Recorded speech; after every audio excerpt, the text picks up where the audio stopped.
Hoje, dia próximo, né, ao dia 21 de junho, né? Estamos no dia 21 de junho, né, gente? É comemorado...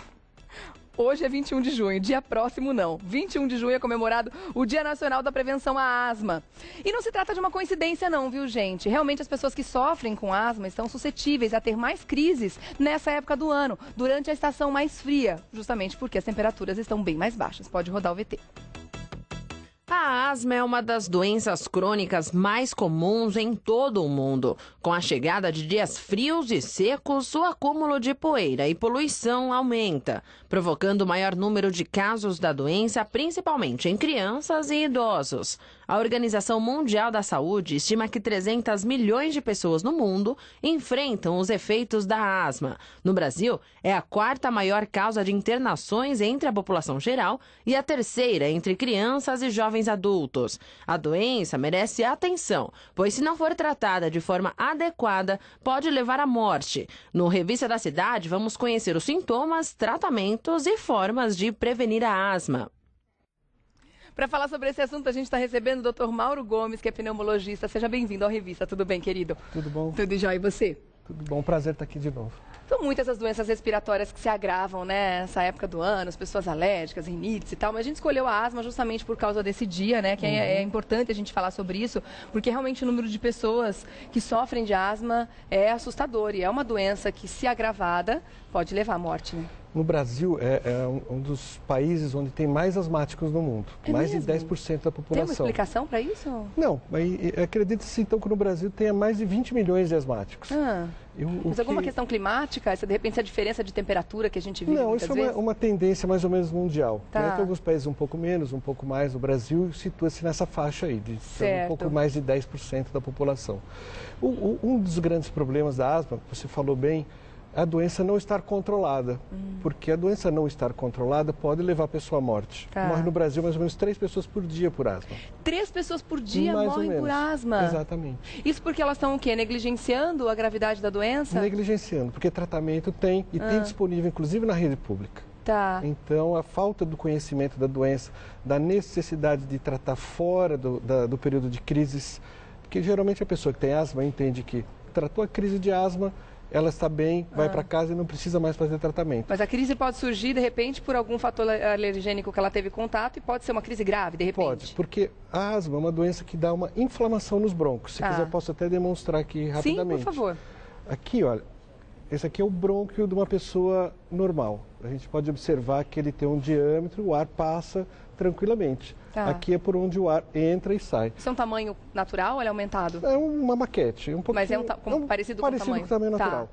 O que acontece no asmático, os brônquios ficam inflamados. Olha a diferença da espessura da parede do brônquio de um lado e do outro. Vira um pouquinho só mais para essa câmera aqui, ó, tá pertinho da gente. Isso aí, dá para ver legal. Ok. Então ele fica inflamado, ele fica espessado desse jeito. A crise, ele apenas se fecha. Quando a gente utiliza um remédio para aliviar a crise, ele vai dar uma dilatada, o ar vai passar melhor. Tá. Só que o que acontece? A pessoa que tem asma tem essa inflamação aqui persistente. Ela precisa usar um remédio fora das crises para tirar essa inflamação e o brônquio voltar ao seu tamanho normal. Tá. E aí a pessoa vai ter uma vida absolutamente normal. Como é que é feito o diagnóstico da asma? Tem muita gente que tem asma e não sabe? Tem muita gente que tem asma e não sabe. A asma é uma inflamação dos brônquios. O melhor exame para a gente identificar é um exame chamado prova de função pulmonar.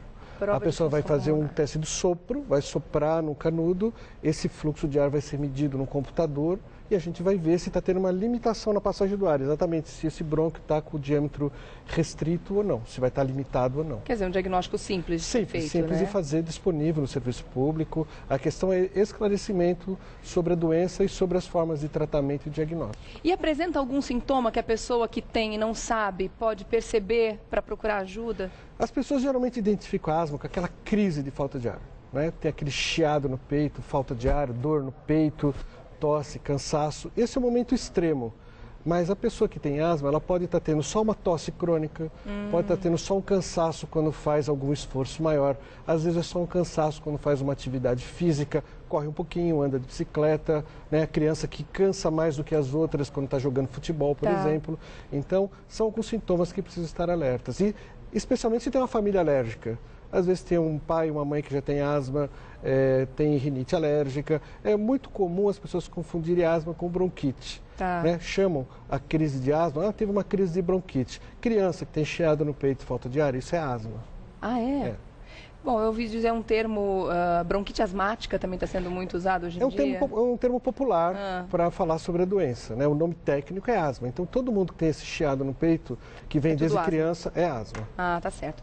Bom, agora com relação ao alívio dos sintomas, a gente tem aqui uma série de remédios, né? E várias questões que podem ajudar a pessoa que está tendo asma, né? Que está numa crise de asma.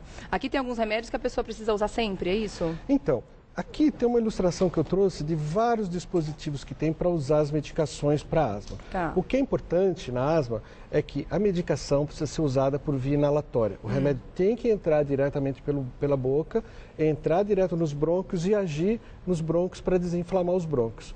Então, precisa tirar o mito que bombinha faz mal para o coração. Isso é uma coisa que vem da década de 50, onde os remédios realmente eram prejudiciais. Hoje nós temos remédios eficazes, seguros, sem risco nenhum ao coração, que a pessoa pode utilizar com absoluta segurança. Então tem alguns dispositivos aqui que eu tenho que mostrar, né? Tá. Tem alguns dispositivos tipo spray, que a pessoa utiliza, que sai o spray. Tem alguns dispositivos tipo em pó, que aqui dentro tem um pó que a pessoa vai aspirar, aqui tem pó. Tem sempre aspirando? Sempre aspirando. Tem dispositivos tipo uma névoa, em que a pessoa acaba aspirando uma névoa. Tá. Então, existem vários tipos de dispositivos, sempre com o objetivo de administrar o remédio para dentro dos brônquios e fazer ação diretamente nos brônquios. O remédio via inalatória tem menos efeito colateral do que tomado por boca. É mesmo? É. E quem escolhe, claro, é o médico, mas de acordo com o quê? Com a gravidade da situação, o tipo de remédio que vai ser ministrado? Cada uma desses aparelhinhos, eles têm um tipo de remédio diferente. Então, existem diversos tipos de medicamentos que a gente chama anti-inflamatórios para desinflamar os brônquios, diversos tipos de remédios para dilatar os brônquios, para permitir essa passagem do ar mais fácil.